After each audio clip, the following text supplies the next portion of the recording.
welcome to another edition of Rolling Out News Report. I'm your host, Munson Steed. We are on a super trajectory to give you information and some facts about what's going on this evening. I am joined by my co-host, Terry Shropshire. How are you, Terry? Doing good, Munson. Doing very good. So what would you evaluate the temperature of this particular moment in our history, Terry? The temperature, the temperature is pretty hot. There's a lot going on right now in the country, and it's coming from every direction. So the temperature is heating up because people are trying to interpret what's going on and trying to decipher what it means and how to move forward with this new information. What strikes you as most impactful and confusing at this moment? Because there seems to be a lot of confusion on what the priority should be right now for our community, for this country, given the circumstances of this pandemic and this uprising.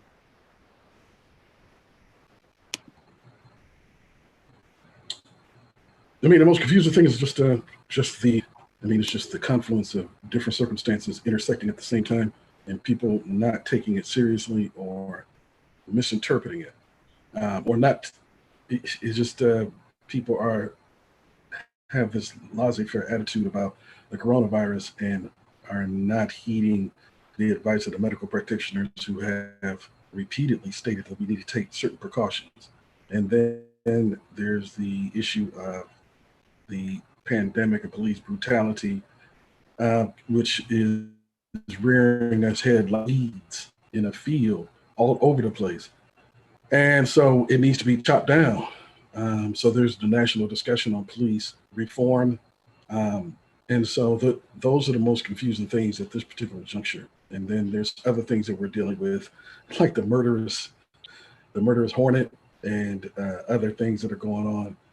And the outlook that there might be another recession to rival either 2008 or the 1930s. So it's like a trifecta of negativity that's going on, and we're just trying to work our way through it and get over to the other side of the hump. Well, innovation has not stopped as it relates to those who are serving our community. We've got some good news to share this weekend today. So I would like to bring on our guest, because we need some good news, Terry. We need some good innovation. We need those things that will give us some ideas on how society can provide for those. This is a wonderful moment for those who want to understand how they can benefit from education institutions that are definitely making a difference.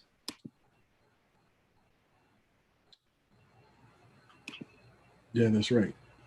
We need something to divert our attention from what the calamity that's going on and the catastrophes. So anyone who's able to give us good news, this is definitely the time and the place to make yourself known and to create a brand around that. And also provide some solutions. So this is the time to be able to make money and provide solutions at the same time. Yeah, a lot of young people have graduated and they need some hope right about now.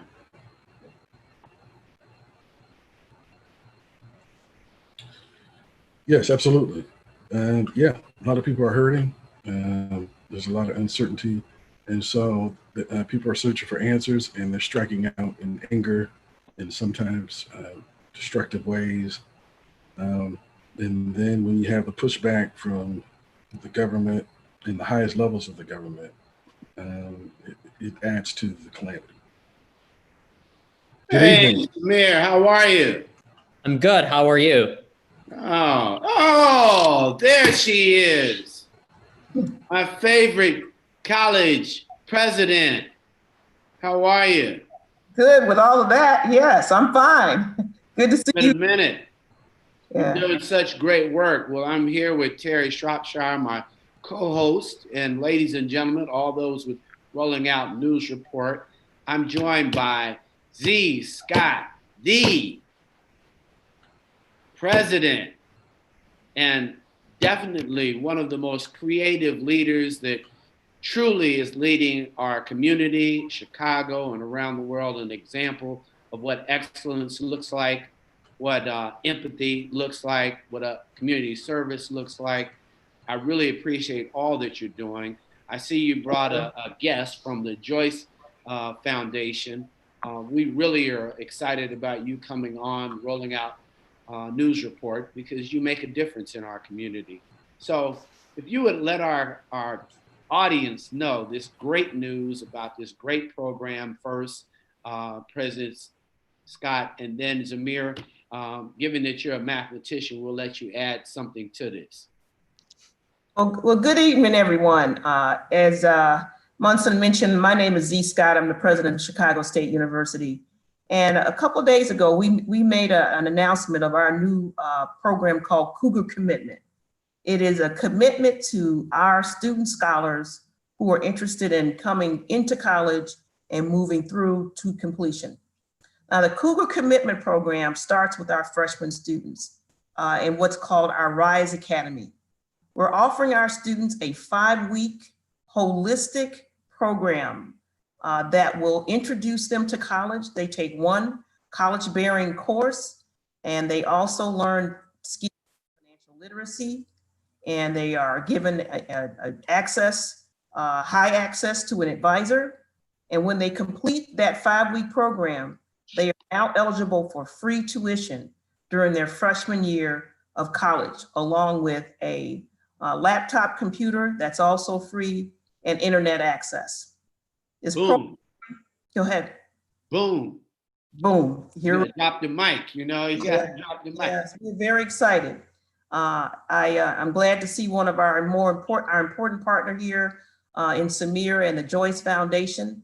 They were an early supporter of Chicago State and my administration, and we appreciate their engagement because it has gone beyond just a conversation. They have, when people bring their friends and introduce you to their friends because of the work that you are doing to move our community into college and through, we appreciate the work of the Joyce Foundation and Samir for leading that work. Oh yeah, we ready for you, Samir. We're there. We passed you the ball. There you go. We got it. Well, thank you. I just so I'm Samir Gadkar. I do the higher education grant making at the Joyce Foundation, which is based in Chicago, focused on state and federal policy and policy advocacy in the Great Lakes region, the Upper Midwest. And we have been just so impressed with the work that Z and the team at Chicago State have been doing to serve the Black community. We see their work as extremely important and happening at a time, no surprise to anyone in the audience here, no surprise to any of you that we have a very inequitable higher education system in Illinois and across the country, one in which there aren't enough places that are creating high quality access for Black students. And we know that that's happening at a time when higher education is ever more important for getting to a job that pays well and is stable. And so we are thrilled to invest in Chicago State and in President Scott. Kind of share your vision, if you would, President Scott, on what you see, the impact, and why you selected the things that you have, from free to tuition and a computer and internet access is key. Right. Well, especially during this time. I mean, we've been talking about an agenda that's grounded in equity for Black and Brown students since I moved into the role of president. We've been looking at what happens to our students who come to college who don't have the resources that are needed to stay. And so retention has been an issue for Chicago State for some time. We started to look at how we as an institution can get the resources together to make sure our students not only come into the institution, but once they come, they stay. And then they emerge on the other side with a college degree. Because I call it the entire life cycle of an experience with our university. It's from application to career. And we looked at what were those issues that cause our students to stop out. It's money, it's food, it's childcare, it's no books, it's access to transportation, all of those simple things that have been amplified by a pandemic. The first thing that we did when we had to move was reach out to our students. We reached out to them by email. We sent them letters. We had their advisors call them to see what resources they needed to make sure they finished the spring semester strong. And for many of those students, it was access to technology. So taking all of these experiences and our data, we found that the best thing that we could do for freshmen who are most fragile is to give them the access they need through admission, and then give them the financial support they need through support with tuition, and then give them the tools they needed, like technology and high touch advising, to make sure that they make it through that freshman year, that fragile freshman year. Terry? Well, I know that higher education is hard enough as it is without the additional obstacles that we're facing today. But in times of turmoil, opportunities always present themselves. And so I wanted to know from a college president, some of the new opportunities that you see that have been presented or may present themselves as a result of this pandemic and this new era that we're in terms of opportunities, in terms of education, in terms of job opportunities. What do you see happening moving forward from today? So what I see is, I'm looking at the fact that, corporations have committed $1.6 billion so far to the Black community and what they can do to invest in the Black community. But not a whole lot of people are talking about how some of that money needs to be invested in higher education. Because it is higher education where you see the difference in health outcomes for Black people. It is higher education and you see the difference in community outcomes for Black people. So we know that education by itself can be a game changer for the Black community. And that is why there should be some investment. Some of that money should flow into support for higher education and Black student achievement. So what I see is, Chicago State has a commitment, not only to our students, but to our community. For example, the mayor committed to 600 jobs for contact tracers. Chicago State is now started today a contact tracing academic program. If you have a high school diploma, you can register for our contact tracing program. Well, hopefully it will yield a job. And that program is free. It is free. It's 3 weeks, it's free, it's online. So there's no, and you can take the program from your telephone. We also know that not only do high school students are seeking a college education, but our adult learners are looking for opportunities to go back and complete that college education, finish what they started. So we are starting an adult learning center where we will be focused on making sure that those adults who are interested in transforming their lives and their careers and their professional experience through college will have an access point to a college education. And we're going to staff that access point with people who understand what it means to be an adult learner so that we can guide you through the process. If you need support with technology, just filling out the application. We will help you fill out the application. If you need to understand what resources will support your education and your completion, we will be there to talk to you and counsel you about those resources. It will be a kind of high touch, high care caregiver model, making sure our adult students get the access that they need. Our goal is to open our Adult Learning Center sometime in September, but that is another resource we intend to bring to our community. Samir, when you think of leveraging technology, following data points that will enable students that are at Chicago State, just as a foundation, what should we know as a community, and why are you making this investment? So, great question. And the ultimate thing that we are seeing is a picture in which there are a number of players in the higher education space who unfortunately don't leave students better off than if they hadn't gone. And so, some of the more, there's a subset of for-profit colleges that charge students a lot of money and don't help them get to a better job. And one of the things that we think is compelling about Chicago State, and President Scott can say more about this, is that it's an engine for economic mobility, that people who go there will end up being able to pay off their student debt, get to a better job. I think what you're hearing from President Scott is a vision that's very much about serving the community and not one in which students will be left worse off as a result of having gone there. So, go ahead, Samir, I don't want to. No, go ahead, President Scott.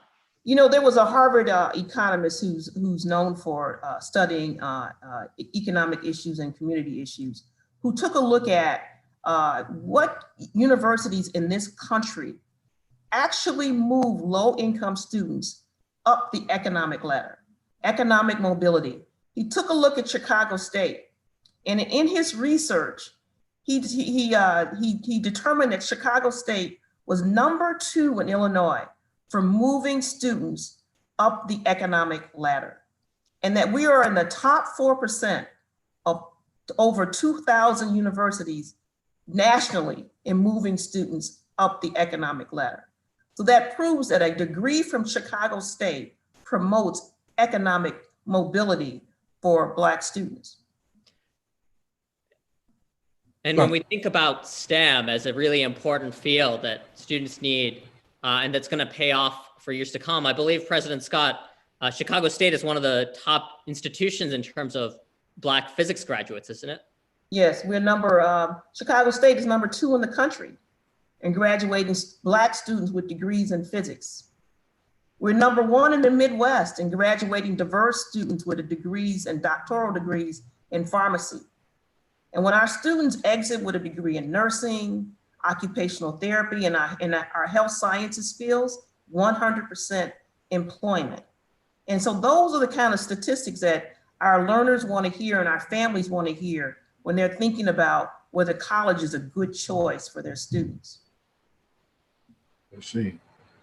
One of the things that strikes me about this particular era that we're in right now is the fact that we were already being ushered into an era of virtual learning, but that pace has been accelerated exponentially in these last few months. And so I wanted to know what struck you about this process that has been hastened in terms of virtual learning, because it kind of like not robs a student of the campus experience, but that is not there. And in replacement has been, learning from home. And I wanted to know what struck you about the last 3 or 4 months in terms of education and moving forward, because this particular situation that we're in is not going to leave anytime soon, as we all know. We do know that. And we are, before it was a sharp pivot. We went from students being on spring break to us notifying them that you cannot return, that all of your classes are now going to be in a remote learning environment, that you need to adjust to getting into our online portal and finish your classes.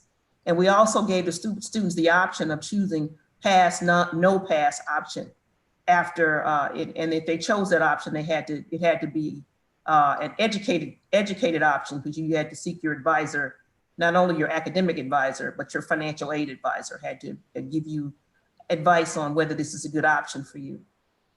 But now, as the pandemic continues, and it continues to be a brick on our community, we still have to look at online instruction as a method of instruction, that not 100%, because we will be offering some of our classes in a face-to-face environment in the fall. That is the plan. Hopefully that plan science will support that plan, because all of these are science-based decisions. But in doing so, we're making sure our faculty is prepared. We're making sure that our faculty has the software that they are comfortable teaching with. We're providing our faculty with training. We're providing faculty with new computers and computer headsets that will support their experience as an instructor. It's difficult for everyone, and we're teaching our students a lot, but we're also trying to provide them with the support they need for this experience. Chicago State students who did not have laptops received laptops in order to complete their education. And if they couldn't pick it up, at times members of our Chicago State Police Department got into their police cars, drove those computers to students' houses to make sure for those who didn't have transportation or childcare and couldn't make it to campus, we took the technology to them directly. For those who didn't have internet access, we worked with them to make sure they had internet access at home that would allow them to continue learning. And that was our website, Keep Learning. This is important. One thing that I would add is that one of the worries that we might have as time goes on is that, unfortunately, a lot of the studies of online education, online higher education, have shown that it may tend to exacerbate some of the gaps in terms of equity, in terms of who's able to get through, in terms of who gets the support they need. And I think it's really important what President Scott is saying about the way that they're doing online education, because they're making sure that that doesn't happen. But I think for your audience, and especially for people who are thinking about going back to higher education, it's important to not just think of every college as the same in terms of having students' interests at heart, in terms of investing and supporting students. Because what we unfortunately may see is that there are some colleges that might be able to spend a lot of money on ads, but they might not be the ones that are going to support students the most when it comes to online higher education. And so I think the investments that Chicago State's making in supporting students in their classes, supporting students with the technology are really important. Absolutely. And the president, congratulations on those distinctions.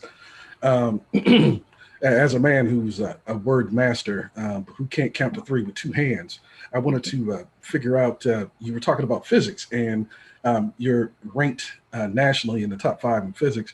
About the audience who may be listening to this, who either are young or who either are in the workforce and thinking about transitioning, because this is the time to transition, about the type of jobs that are available in that particular field in particular.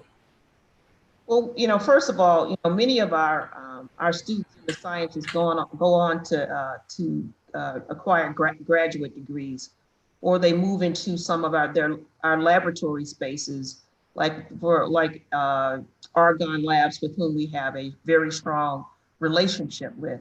So what we've been able to do is to make sure that our students who are in the sciences, if they are interested in moving on to med school or acquiring a doctoral degree, that we have been instrumental in those placements. Because we've had scholars come out and say, I'm ready for med school. Off you go. Because we have the relationships to make sure you get placed in medical school. One of our members of our board of trustees was a science scholar at Chicago State, and he is now an orthopedic surgeon. The kind of people that come out of Chicago State University. And he told me about his experience. He said he thought the science experience he had at Chicago State was more rigorous than some of his later experience in medical school. So we are keeping it real for our students. And here's the thing that I want to make clear. Just because you may be poor, just because the high school you went to may rank near the bottom, it does not mean that you are not destined for greatness, that you have to basically say, this is my path and my path is set. You have the opportunity to change your own trajectory through the experiences that we are offering at Chicago State University. I am so proud of our faculty every day. I have so many PhDs and who have dedicated their lives to Chicago State University. Our faculty is diverse. We have a number of Black PhDs who are modeling for our students what it means to be a real academic, but with an interest in the community and interest in educating Black people. You know, what strikes me,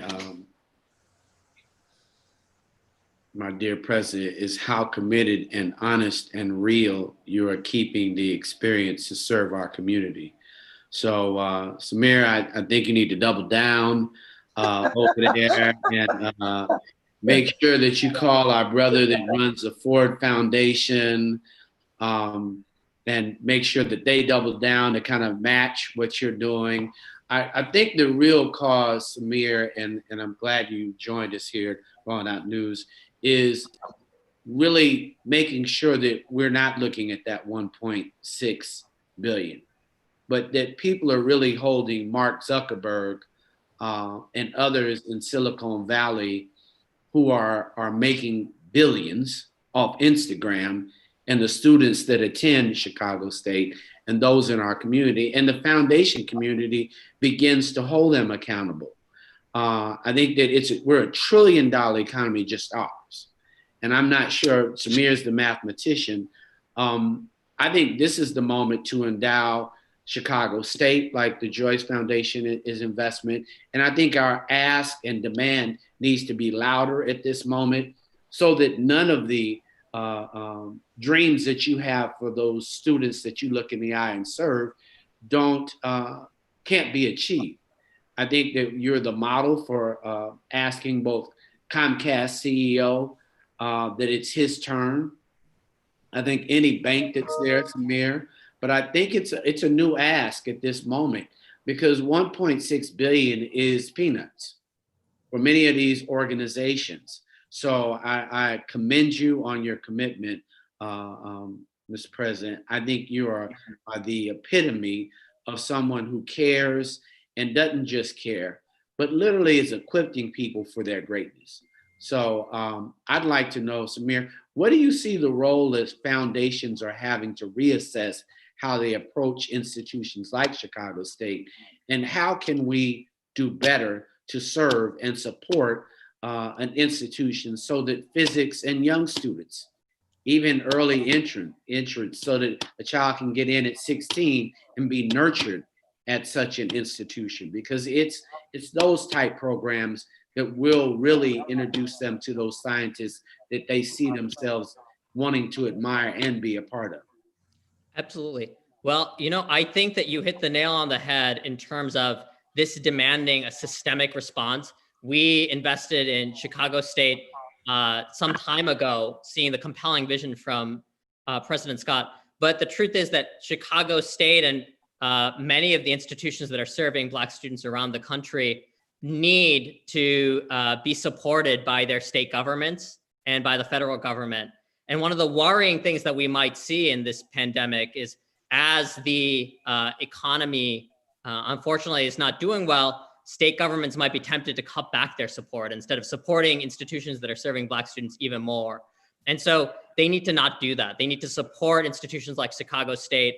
And to the extent that they're making budget cuts, they need to do them in a way that promotes equity to the extent possible, rather than the opposite. And moreover, one of the things that we are seeing that's really a systemic problem is a failure by universities across the country, particularly selective institutions, to enroll a representative share of the population of students of color and of Black students. And we're actually seeing that many public universities need to do much better in that regard.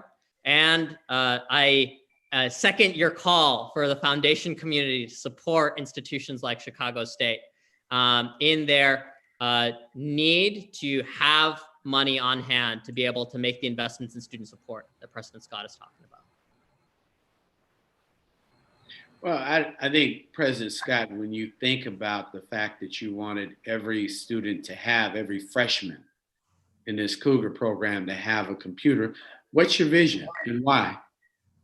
My vision is I got big vision, I want to just talk about one other program. We are very interested in the statistics that our educators don't necessarily represent the children that they're educating. And so Chicago State is committed to diversity in education, and we have a strong College of Education. So we have now launched a program this year called our Diverse Scholars Program. We are selecting 5 women and 5 men, all diverse, for a 4-year full scholarship, tuition and fees to Chicago State University. Because we want to do our part to bring diversity to our classrooms in this community. So we have opened that up as an opportunity. We are interviewing students now for that 4-year full tuition and scholarship and fee scholarship for the next 4 years. And we will be wrapping our education system around these students to make sure that they are successful. And we have received a commitment from Chicago Public Schools to help us support the program and these scholars in their journey toward becoming teachers. But what I see in the future for Chicago State, the Chicago State future is bright. We believe that with our commitment and renewed commitment to educating our community, that you will see more and more students, our students in corporate offices in this city. Like our new MBA program, we started our first MBA program because the C-suite in this country is less than 3% Black. So we know that the way to the path to the C-suite is an MBA. So we started an MBA program last fall. We're now on our 3rd cohort of students coming through that program. So what we plan to do is we plan to do everything we can to open doors to access and opportunity for our community and for our students. That's the goal. Samir, any last words? I just, again, want to emphasize for the folks in your audience that it's higher education is the path to a better future, but it's important to think carefully about what institution is going to support you and what institution will leave you better off. And I'm just so excited that we can support President Scott, who's one of those leaders in higher education who will do that. Well, Samir, I like that you say it like that, but I think you got to make it plain. I think when parents are deciding where you're going to have your child enroll, if you don't see President Scott there, you probably don't want to send your child there. At the end of the day, there are too many predators as it relates to higher education or a semblance of higher education. Is that what you're saying, Samir? Because That is absolutely what I'm saying. And of course, you said it better than I could, but it's worth being really cautious about some of the institutions that you might see advertising a lot on TV. Really, it's worth looking at the numbers on how they leave students when they leave. Do they leave students with better earnings or not? Do they graduate students or not? It's worth looking into all those numbers because there are predators out there, but there are great community-oriented institutions too. So does that? Yeah, that's close. We'll get back to you. I know Terry had another question, so I didn't want to lose you. You're still being very polite, and I want kids, when they sign that dotted line, they are so in debt that I can't be politically correct in saying that, because my children lose their Pell Grant, they lose everything that they have, they don't graduate, they're in schools that don't have anyone. When we say high touch point, what I heard her saying was, I'm going to keep my eyes on you. I'm going to keep my faculty's eyes on you. I'm going to have you an advisor that cares about you. The people I'm paying are going to pay attention to you, and that you're going to see yourself on the other side so that you can do exactly what's behind her, because she has a huge sign that is right behind her. So what I'm thinking, we'll get back to, but Terry, you had a question?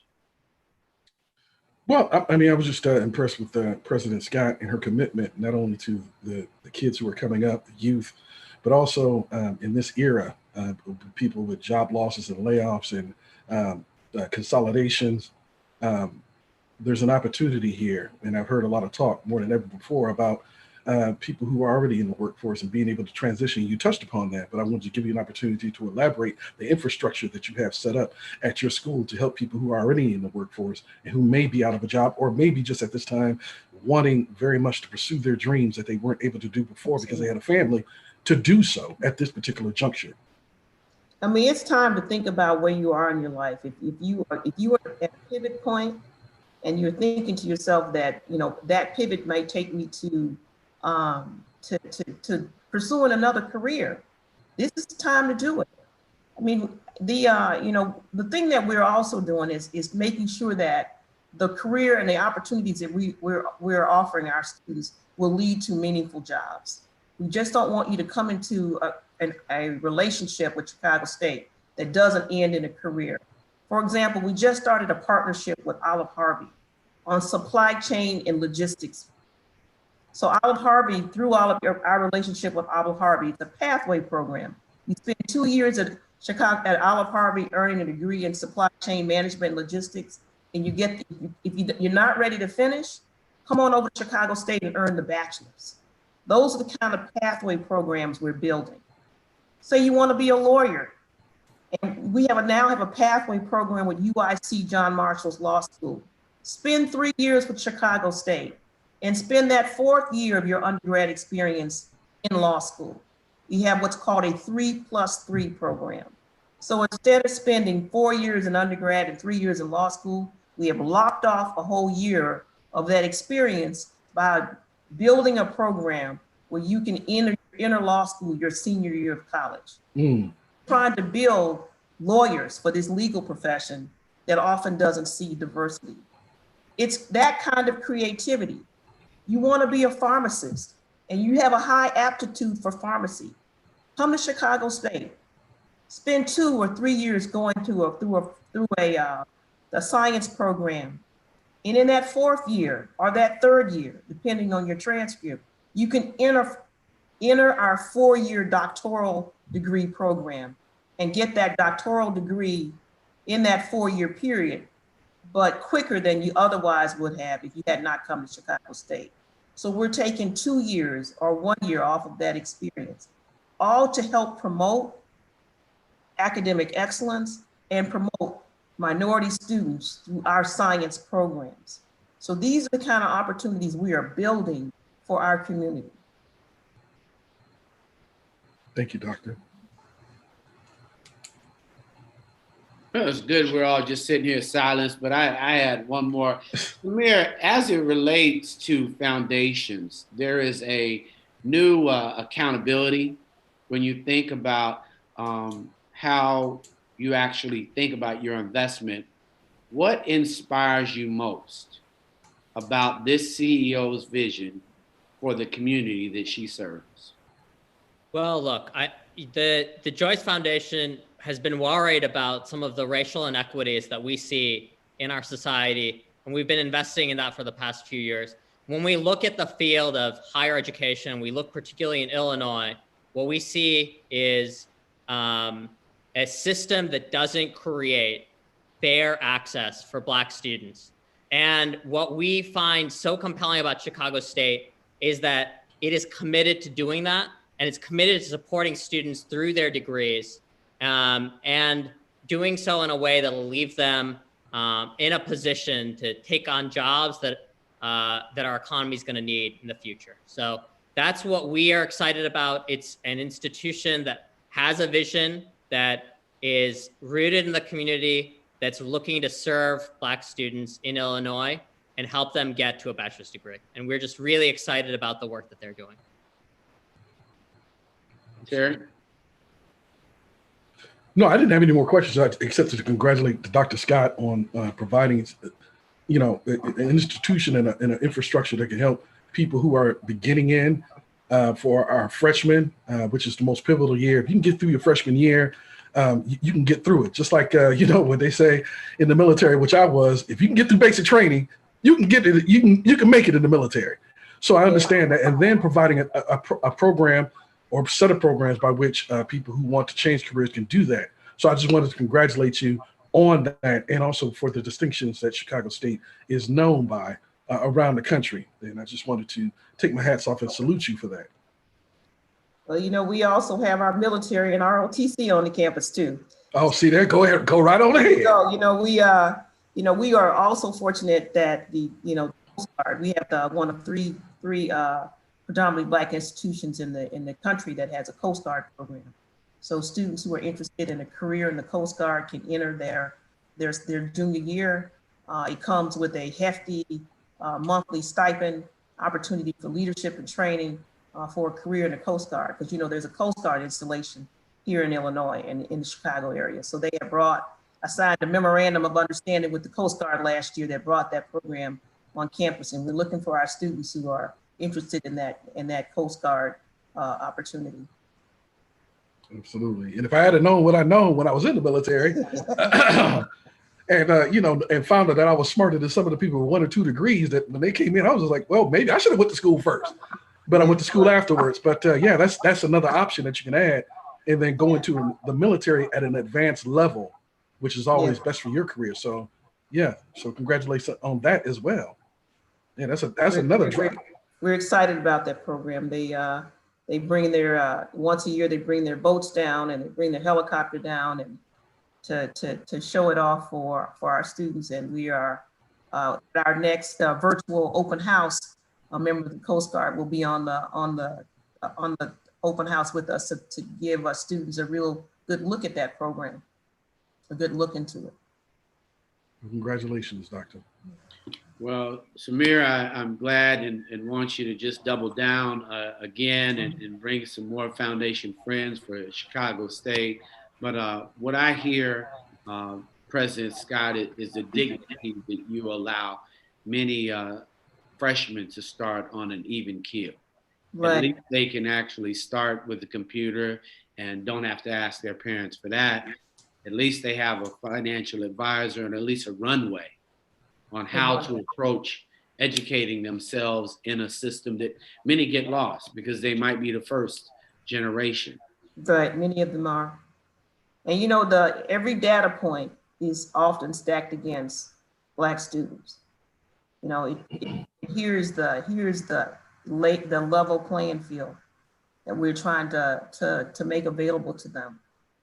I mean, if I were a student graduating now who still didn't have a plan, or a student who has a plan but says, I really don't want to go that far.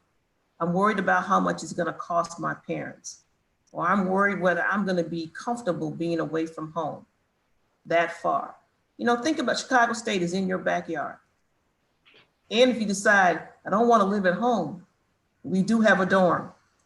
We have housing available on campus that will allow students to be near home, but also have that on-campus experience. Yeah, I really appreciate all that you do. I think that you do it for the holistic approach.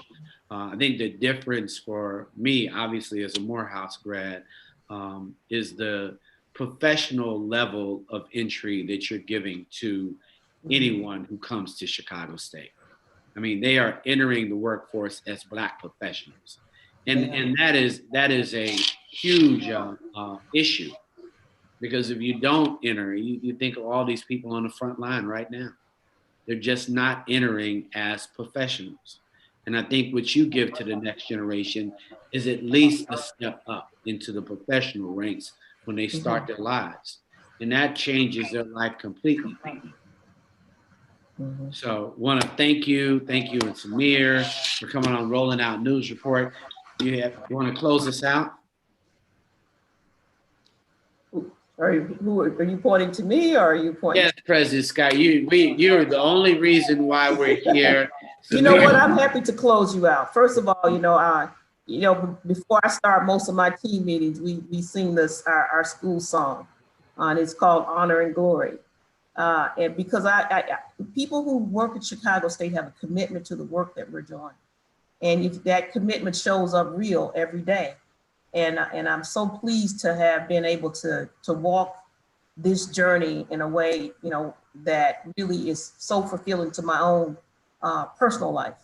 You know, I grew up in the Jim Crow South, long past the time when segregation was illegal.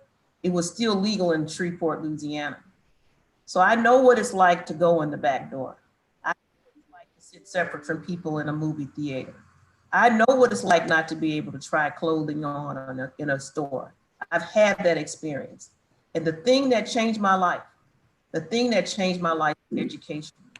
And I want that for our community and our children. So that is why I'm doing what I'm doing every day. And that is why I feel so blessed to have the opportunity to do it. So for listening to me today and giving me this opportunity to talk about our work and our engagement with the Black community. Super. Well, we want to thank you both for coming on Rolling Out News Report. Always proud about Chicago State and their success.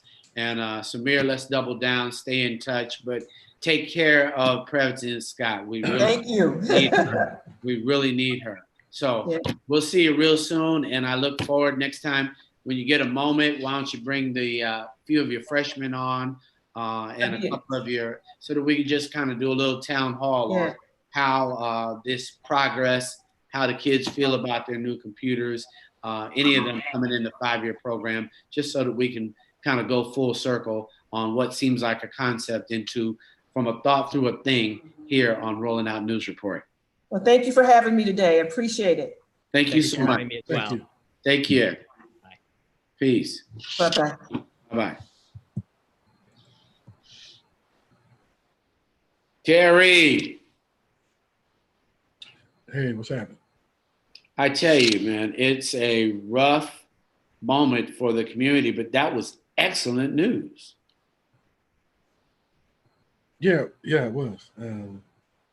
Someone in the community that actually cares, but more than cares, is actually willing to put in the work and provide the landscape by which young people and families can succeed and take their game to the next level and, transfer their dreams and manifest their dreams.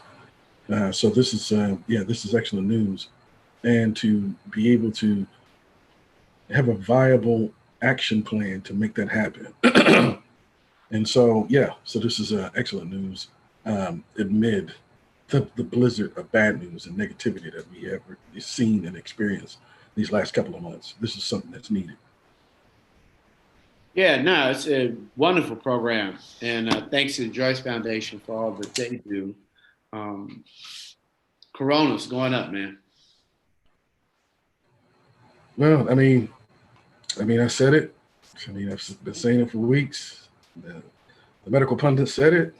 I mean, either people choose to adhere or they're not. And you will weep the whirlwind by whatever choice you make. I mean, we can say it every day and we will continue to stress upon that point. But if you don't choose to do what needs to be done or what is recommended, then there are consequences. For every action, there's a reaction, and it's going up. It's going up in 19 states. There's idols, and there's matter of fact, Scarface. I mean, he got on Instagram again and said that his kidney stopped working and they've never come back. And he might have been doing the right thing. Who knows what he was doing to get it? But the point is that he got it and it destroyed some of his organs, and he may never be able to get them back again. It's so that's just the reality of the day. So we just we just implore upon the young people. I mean, not just young people, but people out there to do the right thing and to take the necessary precautions and to listen intently on the experts who are in this field trying to save your life on what you need to do to stay safe. Yeah. After that, it's on you. It seems to be one of those things where the memo isn't getting out. And the memo's out. I mean, the memo's out, is getting out. The people are getting it, but they're just choosing not to. There's some people who have a sense of fatalism. There are people who, just ignore it. And there's other people who still believe after all this time that it's fake. So not everybody's going to read the memo or adhere to the memo. So where we could just continue to just try to get the word out there so that as many people as possible can make wise decisions on what's best for them and their family and their friends and for themselves.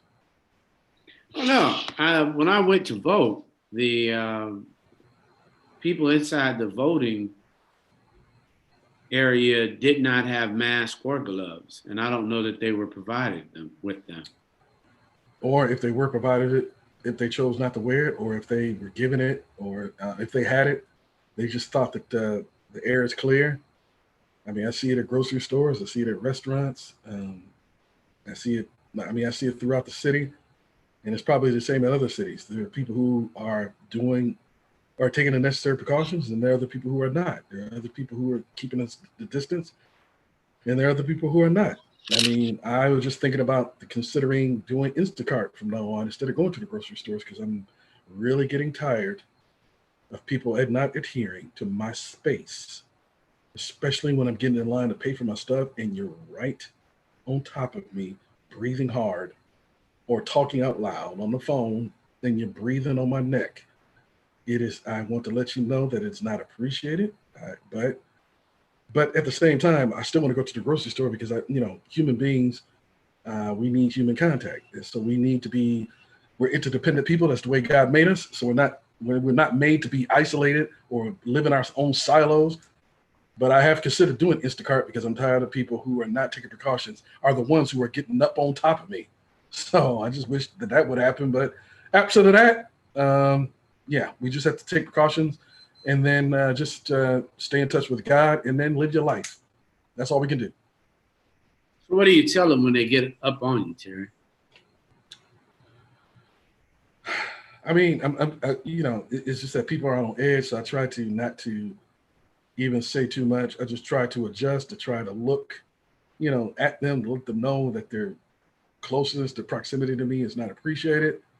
I'll move to another line because, I'll just, or adjust my cart, get in front of the cart or whatever. But I just try, but I try to, not to go to, saying fall back too loudly because people are on edge. I mean, there have been instances where people who have been corrected for their being too close to somebody. One guy, he ran over a woman who tried to tell him to stand back. Another time there was somebody who pushed an elderly person and they died. So, people are already on edge. So, you have to exercise some caution when you're dealing with the public, especially in these times. But yeah, but in my mind, I'm screaming, fall back, get back, fall back, stay back. But and just do it with a sense of kindness and decency. But yes, I do let them know that you need to step back or you need to stay back. And every time I move up in the line at the grocery store, no, you do not need to move up with me. You need to stay back and keep that 6 feet. That's what I try to do. But Instacart is looking like a good option sometimes. You don't have your measure so you can tell them to. Well, I mean, yeah, even if you had that, I have a feeling that even if you did that, there were some people who would either ignore it or they would deliberately violate your space because they're the kind of people that, and they're all over the place. Now, I'm going to do what I want to do because this is my body. I'm going to, this is a free country and I can do what I want. But, the majority of the people are trying to take precautions, but, there's always a small minority. And those are the people that can probably do damage, are the ones who just acting like this is a regular day. And I don't particularly care for that particular scenario, but all I can do is just pray before I go in there, pray for the people who are in there, and then do my shopping and then leave. And then take a shower and, basically hose off my groceries and then keep it pushing. That's all I can do. Yeah, sounds like a great plan so that nothing happens to anything today. Absolutely. All right. Well, we've got our next guest, Yolanda. She is coming in from DC. She is an attorney. And she had an interesting experience during the pandemic, you remember. Hello, Yolanda. Hello, Yolanda. You're on mute, Ms. Young. Hello, There you how go. are you? No, I'm doing good. How are Great. you? How are you? I'm terrific, thanks. So you're hanging out in DC and you decide that you have to have a treat. It's true. It's true. I risked it all for some Chunky Monkey ice cream and ended up being accused of being a thief. What can I tell you? Really? So Yeah, it was really unfortunate. I drove to Capitol Hill, and my strategy was, rather than go to a large grocery store, I'd go to one of the bodegas on Capitol Hill, and I'd go in and dash down the aisle to where the ice cream is, and the proprietor comes over and she says, "I saw you put something in your bag." And I was so stunned, it didn't register. So I just went up to the counter, placed my ice cream on the counter, and she goes, "Aren't you going to pay for what's in your bag?" And I immediately lost it. And even after I lost it and explained to this lady, "Are you kidding me? I'm a 50-year-old attorney and I'm purchasing Ben and Jerry's, and you think that I've snuck another pint of Ben and Jerry's into my bag?" And she was still completely, she wasn't contrite. She still wanted to see the inside of my bag. And that's when I started taping her. So here on Rolling Out News, what can you tell us, Attorney Young, what happened next? Because people like to weaponize the police and weaponize their white privilege against black people. Certainly. So I started rolling the video, and I essentially started interviewing her. And I asked, first I explained to her, I said, "You're not going to apologize to me? I mean, you've ruined my day. I had a great day. I come into this shop, I'm purchasing an item from her establishment, and I'm accused of being a thief." And, she's completely dismissive. And then I asked her, "When's the last time you accused a white person of stealing something out of your store?" She stuttered and she said, "But they're regulars. I've never seen you before." So apparently, in order to patronize this establishment, one needs to be a regular if they're black. I see. And so can you tell us or share with us as much as you can about how this concluded? This probably went the regular way, as we know, as it usually does, with these Karens, as they call them now. I guess that's the hashtag. So this is another Karen.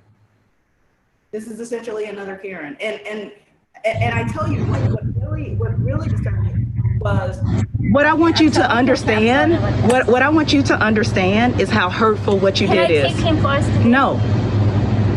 No, because you've ruined my day. What? You've ruined my day. I ruined your day? You ruined Yes. my day. You ruined my day. Oh, tell me how. Because you ruined my day You by just accusing me screaming of at stealing. You scream at me. You just, you told me that I'm accusing you. I never accused you. What did you tell me? What did you tell me? What is it when you say I asked saw you. you? I saw you put something in your bag. What is that if not an accusation? So that's why I asked you. Did That's you not a put something in question. your bag? Do you understand the difference between a question and a statement? Okay. Excuse me. I can take you. Just can leave.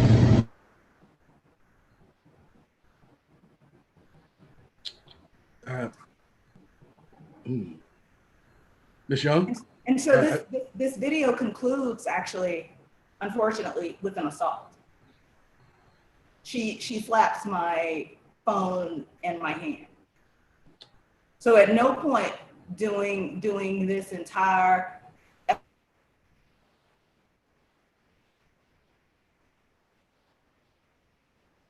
Well, I hope to. Is that my internet? No, Is that hers? Fine. Okay. Well, I hope that we get Attorney Young back here on Rolling Out News.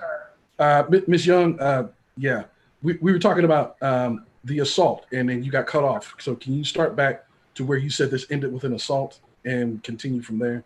Certainly. So this ended with an assault. She slapped my cell phone and my hand. And so I drafted a demand letter to her, because what I realized about this experience is that if she's profiling me, imagine what she's doing to the teenagers who come in there after they get out of school, or the Black tourists who are making their way from Union Station and they're popping in for something to drink. Like, imagine the people she's profiled and likely call the police on. So I want her to formally apologize, publicly apologize. I want her to enroll herself and complete some bias training courses. And I want her to make a donation to an entrepreneur youth program run on Capitol Hill. I see. Did because she struck your hand, that's actually assault. Yes. Were there consideration? Yeah, that's on video as well. Was it considered that perhaps charges should be filed, or a report should be filed against her for placing her hands on you and your property? Certainly, that option is open to me, but so we'll see how it goes with the demand letter. I think in this process, listen, I'm an attorney, and quite frankly, I think less people should use the criminal justice system. And I practice what I preach. And so my intent and my hope is not to file charges against this woman. My hope is that she can come to an understanding, and she can see the error in her ways, and she can do better going forward. Yeah, because what I saw there was an absolute and complete callousness towards you, and a complete disregard for your feelings or what she did to you. Absolutely. It was a total affront to you, and she could not have cared less about it. And then she wanted to go into your purse at that, when she had no receipts that you had done anything wrong going into that store. So yeah, that's it. It was the arrogance, and you're right. It's absolute, because we had a video this morning talking about a man had his rights and he had 8 cops around him, but when he was able to dribble off the law in front of them flawlessly, they had to back up and leave him alone, which was quite impressive to watch. And so to see you go ahead and basically exercise your rights that you knew about was quite impressive as well. But you're right. There have been probably dozens, if not hundreds of people that she has totally disregarded and disrespected over the months and years, who did not know their rights. And you're right. She probably called the police. It's funny. She didn't call the police on you, because she looked like, well, this one knows what she's talking about. Right. And it's dehumanizing. Like how many, a teenager who has a bad day or who's subjected to this sort of thing, they may not be in complete control of their emotional state. They may have gotten belligerent with her or run out of the store and, did something self-destructive. Like, she is in the community, and she is coming into contact with young people who need to be nurtured, who need to be encouraged, not who need to be, accused of being criminals. And you said this is Capitol Hill, so this is actually suburban Washington. This is like right in Prince George's County, correct? So no, so Capitol Hill is right off of, it's in the heart of DC. It's right off of Union Station. It's a wealthy, it's one of those areas where certainly, there is some wealth there, but there are also apartment complexes. There are legacy homeowners. There are Black people who lived on the hill for generations. I was maybe 2 blocks from Union Station. I could see Union Station from where I was. And so tourists coming in and out of there all the time, walking by there. Okay, my fault. I got it confused with Capitol Heights. Maryland, right, which is just Capitol outside Heights. of DC. No, this is right, Capitol. and Yeah. right, Prince George's Yeah. County, which my best friend lives there. Literally, you know, a couple blocks from the Capitol. Okay, got you. Interesting. Mr. Steve. Now, the concern is not only that you're thinking of it in a nice way. She could plant something on a young person. I want to see your bag, and then she plants something on a young person. Oh, wow. No, I mean, I'm not even thinking about it. The fact that she had the nerve to hit you. Also, she was in another world. Right. You know, someone is going to assault you. I think those are the issues that make me even more nervous, because now I'm just going to look in your bag. I'm going to find something in your bag. And you can just imagine a senior that doesn't have all their faculties and can't move as quickly as to deny her. And, you know, and then when you talk about the hurt and the shame, it's the issue that all of us are dealing with, and they keep acting like they have no idea what we're talking about. Right. It would be interesting. It would be interesting to see what kind of police report, the previous police incidences that she's had in the past with other members of our community or other minorities. That would be interesting. But it also indicates to me that I'm glad that you're taking action and that you're just not going to flip it away, because there has to be, as we are seeing around the country, with people who are getting caught, like in Central Park with the Central Park Karen, and Nicole, and we saw just in, I believe it was in the Bay Area, where a man owned his home and he put Black Lives Matter on it, and his white neighbors confronted him about it, and they both got fired. So there has to be ramifications for this type of reckless behavior that basically can, destroy someone's life. And so I'm glad that you decided to take action in that manner, Attorney Young. Thank you. Absolutely. Yes. I couldn't let it pass, because I'm thinking about younger people. If she's doing this to professional adults, I can't rest easy until she has in some way come to an acknowledgement that time has passed. She needs to be put on notice.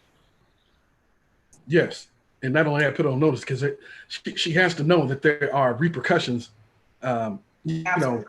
for her actions. You can think what you want, but you can't treat people like you want. Exactly. And so yes, there has to be a blowback of some sort of this. So yeah, it's commendable to you to basically maintain your composure while espousing the law in front of her and letting her know, this is not that kind of party. This ain't going down like that. Right. So right. You're not gonna buy any more ice cream there, I hope. No, I'm not. And let me tell you, I was so angry I couldn't go anywhere else. So I didn't get my ice cream. So it was like a double whammy. So I'm big mad. We're gonna call Ben and Jerry's for you so we can make sure that you get some Chunky Monkey or Terry will get you some Instacart. But I do believe that the approach that you had to, one, not buy it once you've been there, two, write some demands, because it appears that unless we start demanding things, individuals won't understand that we're serious about the injury and the trauma that they cause. It reminds me, Terry, of that whole Robin Roberts scenario. we talked about this morning. I don't know if you heard about that, Attorney Young. No, what happened with Robin Roberts? Well, Robin Roberts. Yeah. So this goes to the accumulative effect of daily indignities that we're subjected to, in terms of even if you are prestigious in your position. There was I believe it was an executive who told her in a meeting in front of other people that she needed to go ahead and go back to picking cotton. Now this is Robin Roberts. Wow. Yes, the daughter of a Tuskegee airman who sacrificed, with exemplary contributions to the protection of this country. And then she's the daughter of that. And then she has risen to the upper echelon in media America. And then you talk to her this way. this distinguished queen. So just because, it just goes back to that thing that Malcolm always said, and we weren't listening to Malcolm. He said, what did they call a black man or a woman with a PhD or $1 million? They call them an N-word. And so we must begin to use what we have and what we know for our protection and our benefit against people who refuse to respect us. That's right. And so I just wanted to know, what is your reasonable expectation moving forward from here with this experience with this particular proprietor? Well, the benefit of having the law on your side and having documentation is,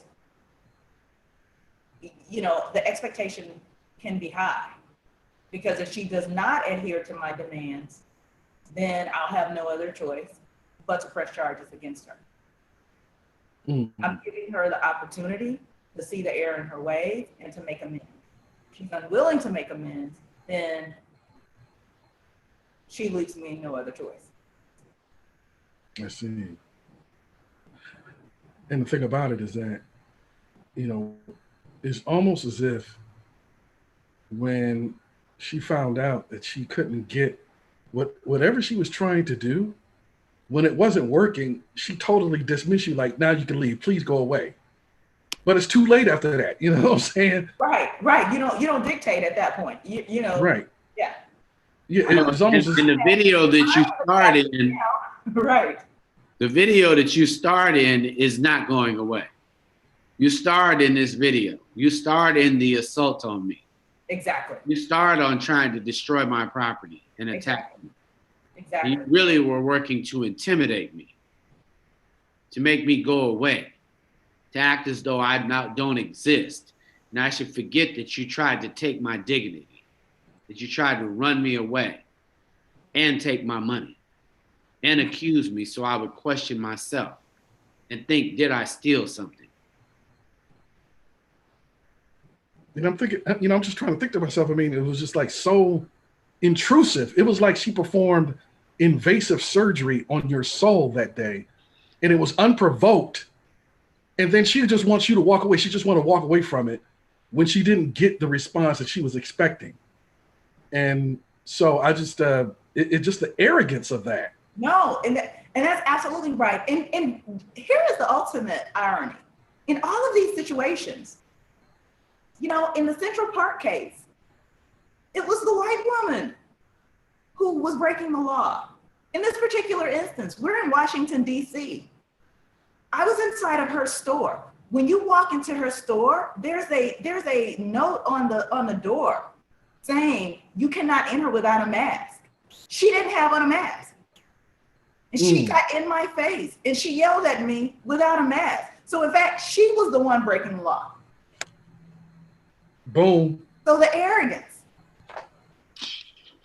And like I said, in this day and age, in this new era, because I do believe that we're metamorphing into something different on the other side of this COVID and on the other side of this epidemic of police brutality. In this era, there are consequences. Like I said, that man in Oakland or the Bay Area trying to basically chastise a man for spray painting Black Lives Matter on his own property. He lost his job, and his wife lost her lucrative contracts with corporations.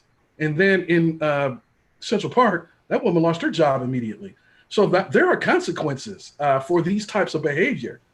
So that woman doesn't realize exactly what she did that day, and she obviously didn't know who she was talking to. So, you know what I'm saying? She got the right, as we say in the community, she got the right one that day.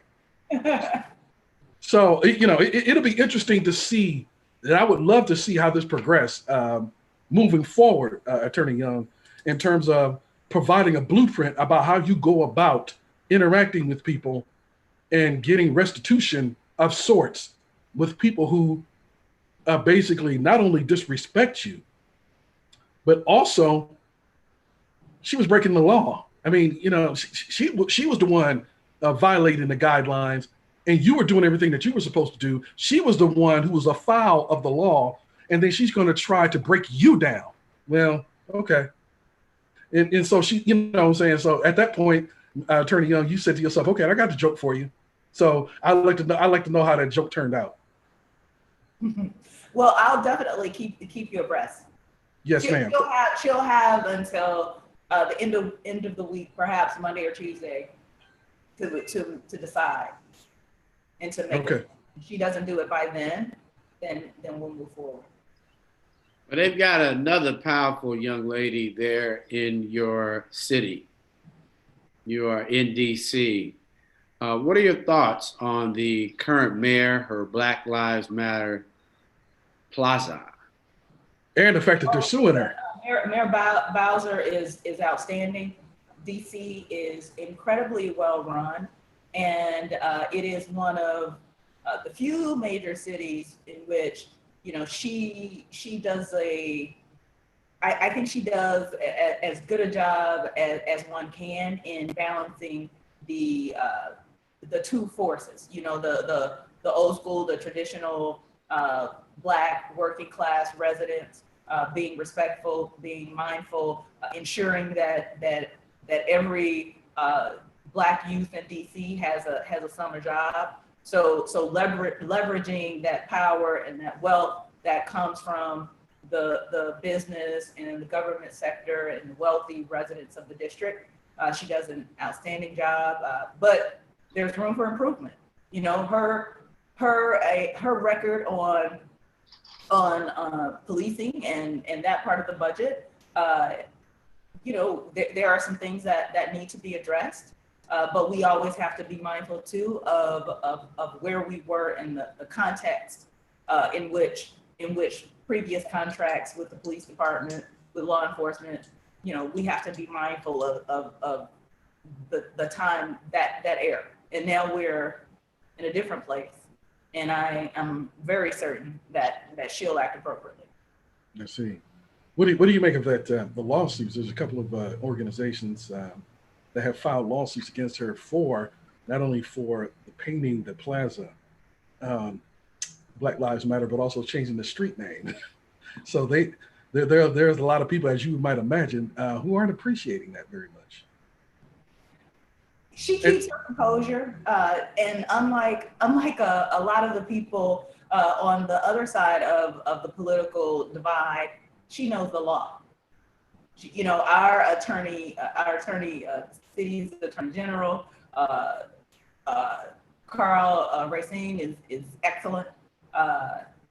Was perhaps even the first Black managing partner of a major large private law firm before he entered public office. So they know what they're doing. They know what is within their right. And the conversation, quite frankly, we should be having is, why do nearly 1 million people, citizens of the United States who pay taxes, not have representation in Congress? So that's the question we should be discussing. And my hope is that in January, when Joe Biden takes office, and the Democrats again take control of Congress, that one of the first things that they do is put forth legislation to make DC a state. Yeah, because it's treated like a city and a state with none of the privileges, and that's just that's actually anti-American, isn't it? Mm-hmm. Absolutely. Okay, I was just checking, you know, because I was a little slow in class, you know. I sat in the back of the class, but I just wanted to check. You know, that seemed a little bit that seemed un-American to me, that you would have such a vast number of people in that area and they have no representation, and they have to almost have like a hat in hand to ask the federal government for money when it should be already there. It should be part of the natural thing that goes on in other states, in other cities. So yeah, it's interesting. In a precarious situation. We're often in a precarious situation. Yes, exactly. And so, yeah, well, I'm sorry, Mr. C. Go ahead. No, go ahead, Terry. No, because I know that the thing has been debated for quite some time, and it got kind of feverish during the previous administration in terms of, making DC a state. But it seems like to me that the pitch has, the conversation is reaching a fever pitch as the city, or I should say DC, the district, has been gentrified tremendously. And so with people with money and wealth, they want their representation. So I don't know how, you live in that city and how you see that playing out in terms of the future, the next 5-10 years in Washington, DC. I'd be really surprised if Washington, D.C. isn't made a state in the next administration, in the next Democratic administration. Well, we want to thank you for taking the time out. You got to come back. You're one of my favorite people in the world, author extraordinaire, publisher extraordinaire. We thank you for all that you give, the gifts that you give to our community. So thanks for coming on Rolling Out News Report. Oh yeah, also on your way out, and thank you for stopping by. You got to tell us about your book and where people can find it. Oh, so my first book was a memoir called On Our Way to Beautiful. It was published by Random House. It is available. You can either walk into a bookstore. It's probably not on the shelf. But you can order it. But I also, Monson alluded to my publishing company. Our